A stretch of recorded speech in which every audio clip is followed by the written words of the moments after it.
Okay, so today I'm out at one of my favorite parks, and they have a nice little stream here and plenty of trees. And I just wanted to continue my off-camera flash series and give you a couple more examples in real life. And I came out today and I set up, let me show you my setup. Okay, so basically I have my Pen F here, and it's set up just to take a picture of, me standing over here. And for my flash, actually, I had a few comments that people didn't have the tiny flash that comes with the Pen F, and really I want to make this about using off-camera flash with really just about any camera system.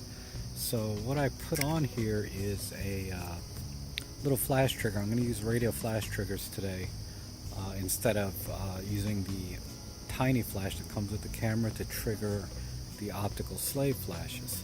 So we have radio flash, and the one I'm using, this is a Velo FreeWave mini flash stand trigger, and I really like this because the transmitter is so small. And let me go ahead and show you my off-camera flash setup today.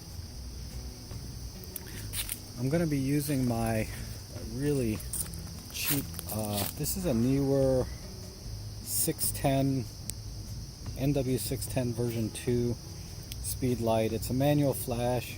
I paid like $30 for it online. And basically, right underneath it is the flash trigger receiver. And it's essentially a flash stand. So if I didn't have this little, and I'll show you this next, but you can just kind of set this down anywhere on a table or on a bookshelf if you're indoors. But outdoors, I don't have a lot of places. I couldn't find a tree in this spot. So what I did is I'm using my selfie stand here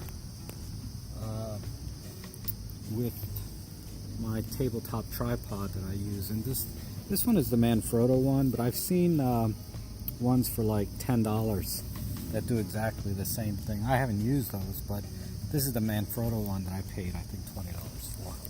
But essentially, it's a very cheap setup, and I set it kind of far back from the camera, maybe about 5 feet.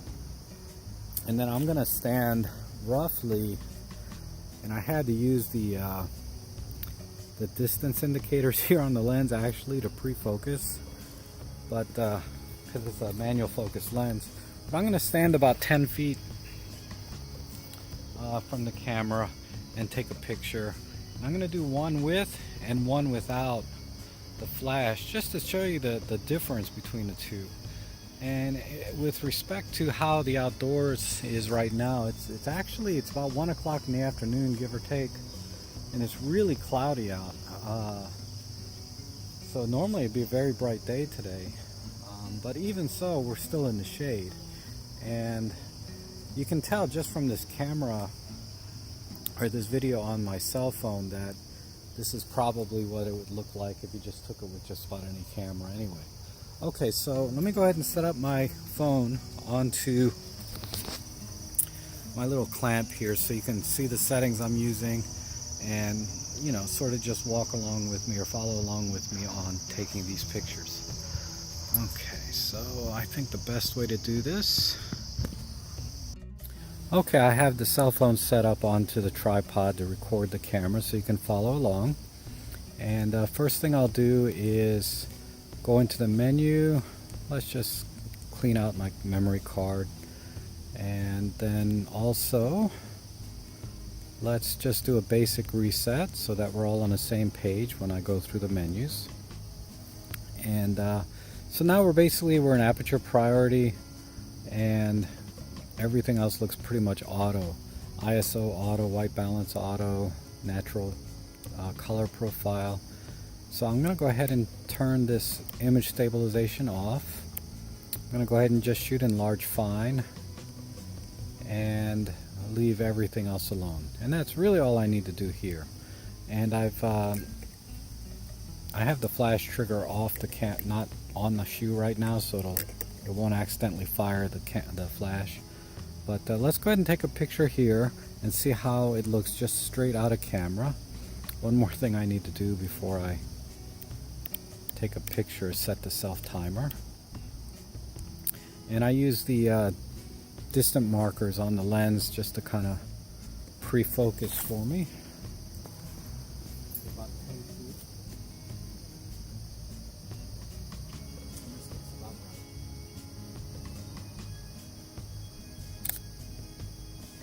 feet. Okay, let's see how this looks. And yeah, okay, not bad, right?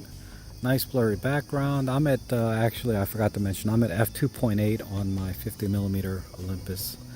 But let's try this with off-camera flash.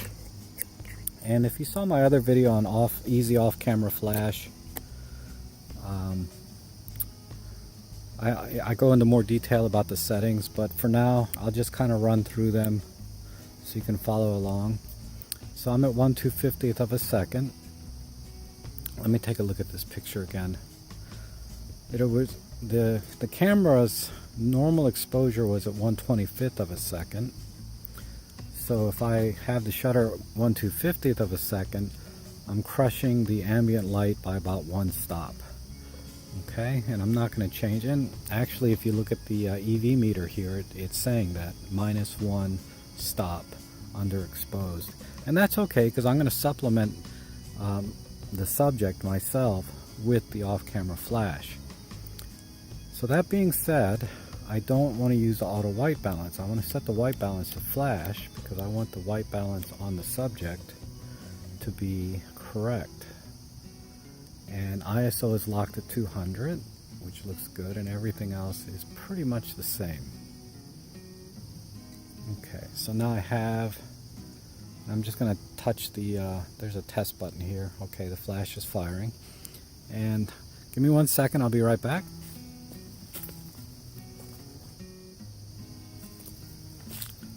Okay, since the flash is about 15 feet away,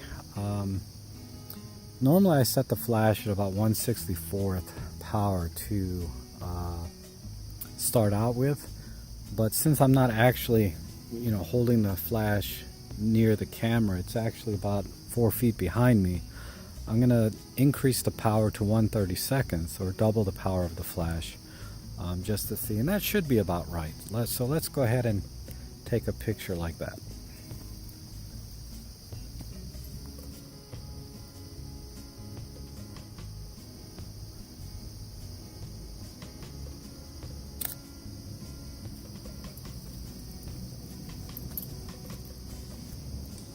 And let's take a look.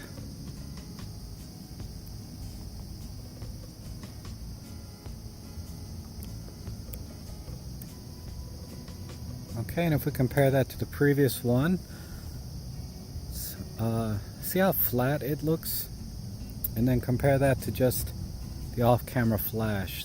Just by crushing the ambient light just by 1 stop and filling in with the flash a little bit, you can see that the color and everything, the contrast, everything really pops at this point.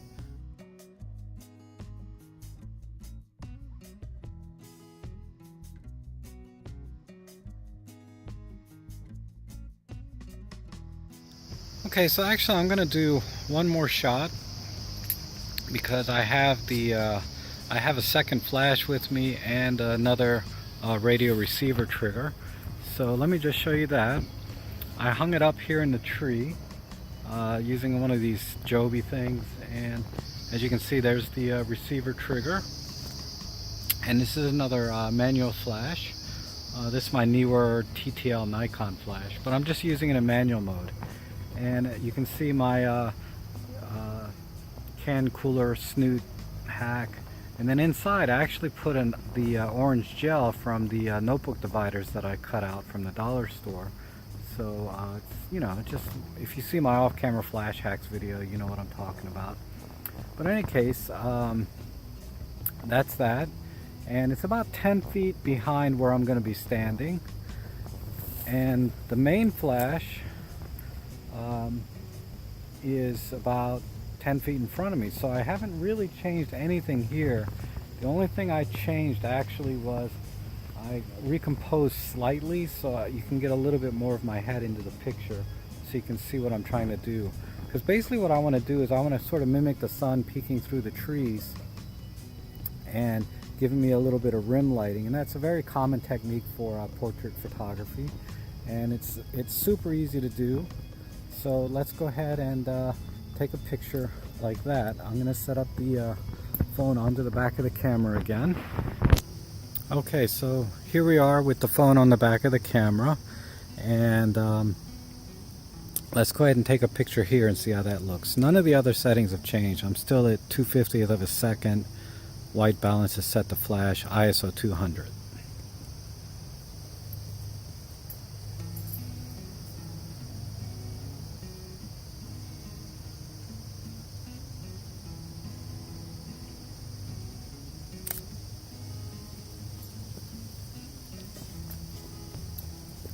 Okay, let's take a look at that. And yeah, that looks pretty good. I got this nice rim lighting going on behind me. Let's compare that to the previous picture, which we thought looked really good, compared to the original picture straight out of camera. But look at that. So just adding one more light really makes a big difference. Okay, so that was it. One thing I forgot to mention is the settings that I use for the flash here in the back. And basically I set that flash to 1/4 power. Even though it's about the same distance away from me as the main light flash here in front of me, that flash was set, if you remember, to 1/32. When I put a gel onto the flash, that's going to take away about 1 stop of power. I mean, darker gels would take off more, but this orange one takes about 1 stop away. So that automatically, if I wanted equal lighting front and back, I would have to set this also to 1/16th power. You know, adding a stop of light back in to make up for the gel. But because I wanted to try to mimic sunlight, I wanted to add at least 1 more stop, so I would have been at 1/8th power versus 1/32. But sunlight generally is 2-3 stops brighter when it's kind of peeking through the trees. And like I said, you get a feel for these things when you start practicing. So I actually set the flash power to 1/4 power on a unit behind me, and it has about the same output overall as the smaller flash, believe it or not. But so that was at 1/4 power. The main light over here was at 1/32 power. Flashes or the camera was at 1/250th a second, ISO 200, f2.8. So I'll put all that stuff down at the bottom in text for you. But okay, hopefully you found that useful, and thanks again for watching. If you have any questions or any feedback at all, I just leave them down in the comments. And be sure to share this video if you thought it was helpful. And hopefully we'll see you all again soon.